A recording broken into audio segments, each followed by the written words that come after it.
صحیح. سن 1930 کی بات ہے جب ایک 11 سالہ بچے نے ایک مشاعرے میں نظم پڑھی جس کو سامعین نے ماننے سے انکار کر دیا کہ یہ اس کی نظم نہیں ہے. اور وہ نظم تھی اتنا تو کسی کی زندگی میں خلل پڑے، ہنسنے سے ہو سکون اور رونے سے کل پڑے. جس طرح سے ہنس رہا ہوں میں پی پی کے اشک غم، کوئی دوسرا ہنسے تو کلیجہ نکل پڑے. تو اس شعر کی گہرائی اور اس نظم کی گہرائی کو دیکھتے ہوئے سامعین نے کہا کہ یہ 11 سالہ بچہ تو ہرگز لکھ ہی نہیں سکتا، یہ یقیناً اس کے بڑے بھائیوں نے یا کسی بڑے نے اس کو لکھ کے دیا ہے. لیکن اس کی بہن کی گواہی کے بعد لوگوں کو تسلی ہوئی کہ واقعی اس بچے کا کارنامہ ہے. اس بچے کا نام سید اختر حسین رضوی تھا جو کہ بعد میں کیفی اعظمی کے نام سے مشہور ہوا. یہ 14 جنوری 1919 کو یو پی اعظم گڑھ میں پیدا ہوئے. ان کا ضلع کا نام مجکی تھا. ان کے والد ذمہ دار تھے اور ان کے گھر ذمہ داری ہوتی تھی، مگر بڑے بیٹے کی پیدائش کے بعد ان کے والد نے ذمہ داری کو چھوڑ کے نوکری کرنے پہ ترجیح دی. اچھا، کیونکہ ذمہ دار گھرانے سے ان کا تعلق تھا تو ان کے دوسرے بہن بھائیوں کو انگلش اسکول میں بھیجا گیا، لیکن ان کے لیے خاص طور پہ ان کو مدرسے بھیجا گیا، مدرسے کی تعلیم دلوائی گئی. ان کو ان کے والد نے انگلش اسکول نہیں بھیجا، اور جس کی توجہ وہ یہ دیکھتے ہیں کہ میرے جو بچے انگلش اسکول میں گئے ان کو فاتحہ پڑھنی ہی نہیں آتی. تو والدین کو یہ پریشانی ہوئی کہ جب ہم مر جائیں گے تو یہ تو انگلش پڑھ کے انگلش ہی بول رہے ہیں، فاتحہ پڑھنی ان کو آتی نہیں ہے، تو ایک بچہ تو ایسا ہو جو ہمارے مرنے کے بعد ہمارے اوپر فاتحہ پڑھ دے. تو ان کے لیے خاص طور پہ مدرسے کا انتظام کیا گیا، اور یہیں سے ان کی اردو سے محبت اور لگاوٹ شروع ہوئی اور انہوں نے اپنا تعلق ادبی دنیا سے جوڑا. اسی لیے جب 11 سال کی عمر میں انہوں نے اپنا یہ شعر سنایا تو وہ اس کا بہت ثبوت تھا اس بات کا کہ ان کی اردو دانی بہت اچھی ہے. کیونکہ ان کا بچپن بہت آسودہ بھی تھا، لیکن کچھ لحاظ سے یہ بھی کہا جا سکتا ہے کہ نامساعد بھی تھا. ان کو دونوں حالات سے یہ گزرے، مگر ان کا پیغام جو تھا وہ پروگریسو تھا اور وہ دونوں میدانوں میں پروگریس کرتے ہوئے نظر آتے ہیں، اپنے بچپن میں بھی اور اپنی جوانی میں بھی. کیونکہ انہوں نے اپنے پیغام کے ذریعے ہمیشہ عورت و مرد کی برابری اور غریب اور امیر کی برابری کا درج دیا، اور انسانیت ان کے لیے بہت زیادہ اہم تھی. انسانیت کا پرچار وہ ہر چیز سے زیادہ کرتے تھے. اور ان کی ایک مشہور زمانہ نظم ہے کہ میں ڈھونڈتا ہوں جسے وہ جہاں نہیں ملتا، نئی زمین نہیں آسماں نہیں ملتا، نئی زمین نہیں ملتی، نیا آسماں نہیں ملتا، نئی زمین نیا آسماں مل بھی جائے تو نئے بشر کا پھر کوئی نشان نہیں ملتا. تو اس کا واضح مطلب یہ ہے کہ وہ ایک ایسے انسان کی بس تلاش میں تھے، اور وہ ایک ایسے انسان کو ڈھونڈنا چاہتے تھے جو کہ انسانیت پہ یقین رکھتا ہو بجائے کسی بھی مذہب کے. اس کے علاوہ ان کی عورت اور مرد سے برابری کی بھی بہت زیادہ مثالیں موجود ہیں، اور خاص طور پہ ان کی ایک نظم بہت مشہور ہوئی جو کہ جس کا میں صرف ایک ہی آپ کو مصرع پڑھ کے سناتی ہوں کہ قلب ماحول میں لرزاں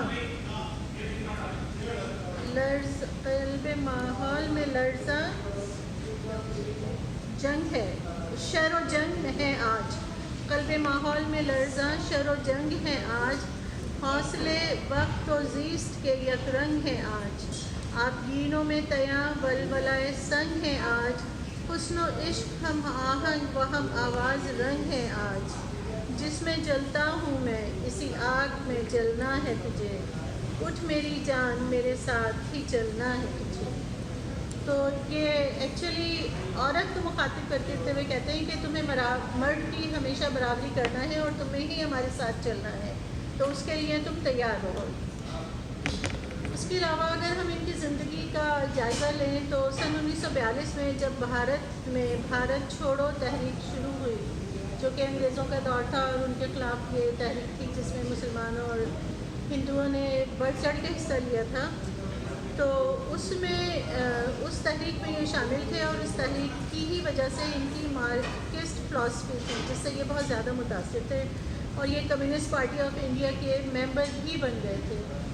اب یوں تو ان کا تعلق ذمہ دار گھرانے سے تھا مگر انہوں نے اپنے لیے ایک تکلیف دہ زندگی کا انتخاب جو میں کہہ رہی ہوں وہ اس لیے کہہ رہی ہوں کہ جب انہوں نے یہ مارکسٹ پارٹی کا اس کی ممبرشپ انہوں نے اپنے لیے چنی تو ان کو بہت تھوڑا سا وظیفہ ملتا تھا جو کہ شاید 30 روپے کے برابر تھا. ہوتے اس زمانے میں 30 روپے بہت زیادہ ہوتے ہیں لیکن وہ ایک فیملی اور 2 بچے اور ان کی وائف بھی تھی شوکت کیفی تو نہیں شوکت کیفی اعظمی جی.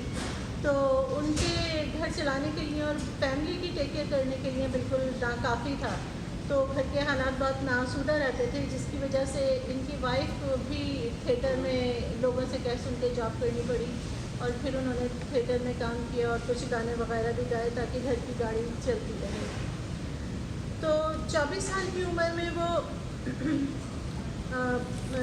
وہ کانپور چلے گئے کیونکہ کانپور کے ایک شو فیکٹری میں وہ کام کر رہے تھے اور اس شو فیکٹری سے ان کو نکال کے باقاعدہ انہیں بمبئی بھیج دیا گیا کیونکہ وہ کمیونسٹ پارٹی کے لیڈر ہونے کی وجہ سے ان میں جو لیڈرانہ صلاحیتیں تھیں تو وہ وہاں اس شو فیکٹری کی یونین کے لیڈر تھے صدر تھے اور لڑائی جھگڑا روز کا ماحول تھا.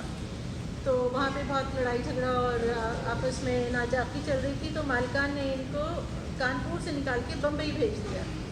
اچھا بمبئی جانے کے بعد شاعری کا شوق تو 11 سال کی عمر سے ان کو تھا, اپنے بچپن سے ہی تھا اور کمیونسٹ پارٹی میں شامل ہونے کے بعد ذرا کم ہو گیا تھا لیکن ان کی زندگی میں موجود تو تھا. وہاں جا کے پھر انہیں یہ موقع ملا کہ وہ ادبی محفلیں یا مشاعروں میں بھی شرکت اختیار کریں. تو جس وجہ سے کیا ہوا کہ انہوں نے مشاعروں میں جب شاعری پڑھنا شروع کی تو شاعری ان کی واقعی بہت پختہ اور بہت اچھی تھی. تو جس کی وجہ سے ان کو کچھ فلمی ڈائریکٹرز نے بھی ان کو وہاں ان سے ملاقات کی اور انہیں چاہا کہ بھئی آپ اتنی اچھی شاعری کرتے ہیں ہماری فلموں میں آپ گانے لکھیں. اچھا ان کے گانے لکھنے کا قصہ بھی بہت خوب ہے. انہوں نے جو پہلی فلم میں گانے لکھے اس فلم کا نام تھا بزدل اور وہ 1952 میں وہ فلم ریلیز ہوئی تھی. اب انہوں نے فلم کے لیے گانے تو لکھے اور وہ گانے بہت مشہور ہوئے لیکن پہلی فلم ہی باکس آفس میں فلاپ ہو گئی. اچھا بھائی کوئی بات نہیں, انہوں نے سب نے یہ سوچا کہ چلو ایسا ہوتا ہے تو ٹھیک ہے. اس کے بعد پھر ان کو اسی طرح ایک اور فلم کے گانے لکھنے کا موقع دیا گیا اور اس فلم کا نام تھا ہیر رانجھا. اچھا ہیر رانجھا پہلی ہی فلم کی طرح ہوا بالکل کہ ہیر رانجھا جو تھی وہ بہت مشہور ہوئی. اس کے گانے بہت خوبصورت ان کے گانے تھے اور اس کا ایک گانا تو ہیر رانجھا کا تھا دھیرے دھیرے مچلے دل بے قرار. تو وہ بہت مشہور گانا تھا. یہ ہیر رانجھا کا نہیں, ہیر رانجھا کا بالکل نہیں. اچھا یہ انوپما کا ہے, اس کے گانے بھی انہوں نے ہی لکھے تھے. اچھا انوپما کا ہاں اچھا ملو نا تم تو ہم گھبرائیں. جی ہاں. تو خیر اب وہ گانے بہت مشہور ہو گئے, سب لوگوں کی زبان دو دل ٹوٹے دو دل ہائے رائٹ تو زبان زدے عام ہو گئے. لیکن کیا ہوا کہ دوسری فلم بھی فلاپ ہو گئی. گانے چلے اب تو ان کے اوپر ٹھپا لگ گیا کہ بھائی یہ تو ایسے شاعر ہیں جس فلم کے گانے لکھتے ہیں وہ فلم فلاپ ہو جاتی ہے. ان کی تو قسمت میں ہے ہی نہیں کہ فلم ان سے گانے نہ لکھوائے جائیں. لوگوں نے ان سے گانے لکھوانے میں تردد ڈائریکٹر کرنے لگے, وہ ان سے لکھوانے کی طرف مائل ہی نہیں ہوتے تھے. ایسا کیونکہ 4-5 فلموں کے ساتھ ہوا تو بیچارے بہت پریشانی کا شکار تھے کہ یہ کیا قسمت کی طرف سے یہ ان کی آزمائش آ گئی. اچھا پھر اس کے بعد لگاتار 6-7 فلموں کے بعد کیا ہوا کہ ایک دفعہ ان کے پاس ایک ڈائریکٹر آئے ایک دن اور وہ کہنے لگے کہ بھائی آپ میری فلموں کے لیے گانے لکھیں. تو انہوں نے اس ڈائریکٹر سے کہا کہ بھائی آپ کو پتہ ہے میں جس فلم کے گانے لکھتا ہوں وہ فلم خراب ہو جاتی ہے کیا آپ کو کسی نے بتایا نہیں اس لیے نکلے تیار کیا آپ واقعی مجھ سے گانے لکھوانا چاہتے ہیں؟ تو وہ کہیں گے ہاں میں واقعی آپ سے اپنی فلم کے لیے گانے لکھوانا چاہتا ہوں کیونکہ میں جس فلم کو ڈائریکٹ کرتا ہوں وہ فلم بھی فیل ہو جاتی ہے تو صحیح ہے تمہارے ستارے بھی گردش میں اور میرے ستارے بھی گردش ہے نا. اگر تم ناکام آدمی ہو ناکام شاعر ہو تو میں تو ایک ناکام ڈائریکٹر ہوں. میرے ساتھ بھی 6-7 فلموں میں ایسا ہو چکا ہے. اور چلو اب 2 ناکام لوگ مل کے کچھ کام کرتے ہیں دیکھتے ہیں اس کا انجام کیا ہوگا. خیر وہ جو ڈائریکٹر تھے وہ دیوانند کے بھائی تھے راجیش چیتن چیتن اور آنند. مووی کا نام تھا حقیقت. حقیقت جی ہاں بہت اچھا ہے. چیتن آنند جی ہاں حقیقت مووی کا نام تھا. اچھا اب وہ جب یہ مووی ریلیز ہوئی تو یہ مووی تو اس نے دھوم مچا دی. اس کے تو گانے بھی بے انتہا خوبصورت تو ہوتے ہی تھے ان کی فلم کے گانے, لیکن وہ جو ناکام ڈائریکٹر تھے ان کی یہ فلم بھی ہٹ ہو گئی. اب اس میں گانوں کا کمال تھا یا نہیں تھا بے شک دونوں کی قسمت کی یہ یاوری تھی کہ یہ دونوں جو تھے ایک دم سے سپر ہٹ ہو گئے.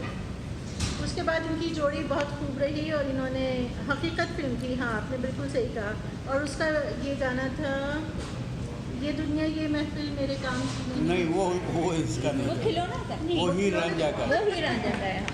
اس کا گانا تھا ہو کہ مجبور مجھے اس نے اس نے بلایا ہوگا یا میں یہ سوچ کر اس کے در میں سے یہ سوچ کر اس کے در سے اٹھا. کہ وہ روک لے گی منا لے گی مجھے. اگر اس نے روکا نہ اس نے بلایا. بالکل. تو یہ اتنے خوبصورت گانے 2 ناکام سوچا مجھے آدمیوں کا. کافی آدمی کے بارے میں پتہ ہی نہیں. مجھے تو مجھے صدر صاحبہ سے زیادہ پتہ ہے. ایسا لگا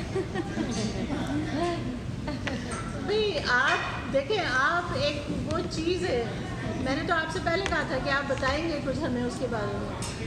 ماشاء اللہ آپ کی نالج میرے برابر تو نہیں ہو سکتی.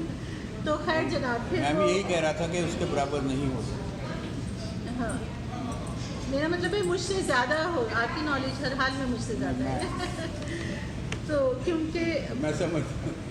اچھا اس کے بعد پھر انہوں نے مدن موہن لال کے ساتھ بھی ان کی جوڑی بہت کامیاب رہی. لال نہیں ہے صرف مدن موہن ہے. مدن موہن کے ساتھ اور ان کی جوڑی بہت حقیقت کامیاب میں رہی. بھی اسی کا میوزک تھا. اور حقیقت میں جی ہاں. اور حقیقت میں جو ان کا گانا تھا ہو کے مجبور مجھے اس نے بھلایا ہوگا اور زہر چپکے سے دوا جان کے کھایا ہوگا بہت مشہور ہوا.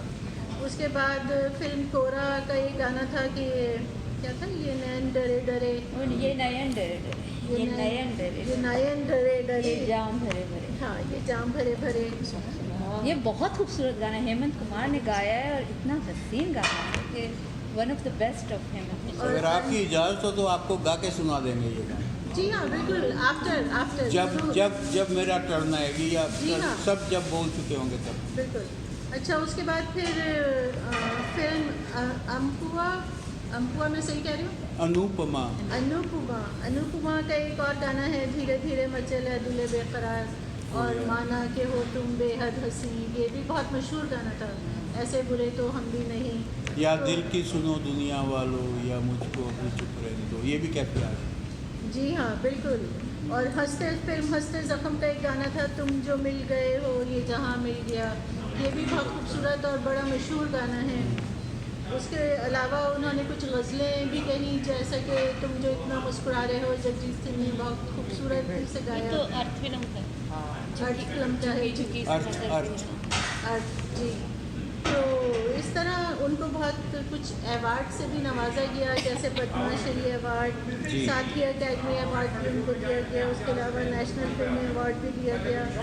اور سب کو معلوم ہے کہ ان کے 2 بچے ہیں شبانہ اعظمی اور بابا اعظمی. اور اردو ادب میں ہمیشہ ان کا نام انشاءاللہ زندہ جاوید رہے گا. ان کی وفات 10 مئی 2002 کو 83 سال میں ہوئی. بہت بڑی فیملی بھی ہے ان کی. جو فرح اور یہ تبو ہیں وہ اس کی ان کی نیسز ہیں. اچھا اچھا. ہاں. تنوی اور اعظمی یہ جو ہیں اپنا تنوی اعظمی ان کی آئی تھنک بیوی کی بہن ہے شاید. اچھا. جی بالکل تنوی ہیں. اعظمی جی. اور وہ جو مجاز تھے اسرار الحق مجاز وہ ان کے